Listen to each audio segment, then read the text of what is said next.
নমস্কার বন্ধুরা, চলে এলাম নতুন একটা রেসিপি নিয়ে। সজনে ডাঁটার চচ্চড়ি। এখন বাজারে প্রচুর সজনে ডাঁটা উঠেছে। আর এরকম করে যদি তোমরা চচ্চড়িটা রান্না করে খাও, এই দিয়ে ভাত খাওয়া হয়ে যাবে, আর কিছুই লাগবে না। এই যে আমি শিলের পরে সর্ষে আর তোমার কাঁচা লঙ্কা নিয়েছি, ওটাকে আজকে হাতে বেটেই রান্না করব। আর যাই হোক, কড়াই বসিয়ে দিয়েছি, কড়াইয়ে দিয়ে দিলাম তেল। তেল গরম হয়ে গেছে, দিয়ে দিয়েছি কালো জিরে, আর একটু মোটা মোটা করে আমি আলুগুলো কেটেছি। আচ্ছা, মোটা মোটা করে আলু দিয়েই রান্না করব। আর আলুগুলো দিয়ে দিলাম, আলুগুলো একটু ভেজে নেব। আলু সিদ্ধ হওয়ার জন্য সামান্য একটু লবণ দিয়েছিলাম। তারপর আলুটা একটু ভাজা ভাজা করে নিলাম। তারপরে এই যে ডাঁটাগুলোকে এখন দিয়ে দিচ্ছি। ডাঁটা আলু ভালো করে মিশিয়ে এখন লবণ আর হলুদ দিয়ে দেবো। লবণ হলুদ দিয়ে সামান্য একটু জল দেবো, দিয়ে আমি একটু গ্যাসটা কমিয়ে ঢেকে দেবো। আলুটা সিদ্ধ হবে, ডাঁটাটা তো সিদ্ধ হবে।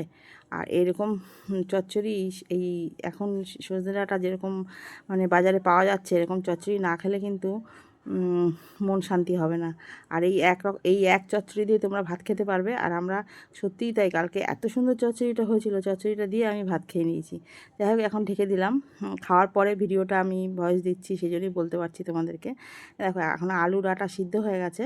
এখন আমি ওই সর্ষেটা আর লঙ্কাটা, যে কাঁচা লঙ্কাটা বেটে রেখেছিলাম, সেটা এখন দিয়ে দেবো। আর একটু মিষ্টি দেবো, যেহেতু ডাঁটার মধ্যে একটু মিষ্টি না দিলে ডাঁটা খেতে ভালো লাগবে না। আর আমি একটু তরকারিতে মিষ্টি খাই। আর অনেকে যারা মিষ্টি খাও না, তারা মিষ্টি দেবে না। কিন্তু মিষ্টি না দিলে চচ্চড়ি ফচ্চড়ি খেয়ে কোনো টেস্ট পাওয়া যায় না। এই দেখো, একদম মাখা মাখা করে নামিয়ে ফেলেছি। আর তরকারিটা তোমরা সর্ষের তেল দিয়ে রান্না করতে পারো। সর্ষের তেল রান্না করলে ভালো হয়, সর্ষের সাথে সর্ষের তেলটা ভালো যায়। আর আমি সর্ষের তেল ছিল না, তাই আমি সাদা তেল দিয়েই করেছি। কিন্তু সাদা তেল দিয়েছি বলে যে খেতে খারাপ হয়েছে তা কিন্তু একদমই না, দুর্দান্ত খেতে হয়েছিল। তোমরা অবশ্যই এরকম করে চচ্চড়ি বানিয়ে খাবে। এই সজনে ডাঁটা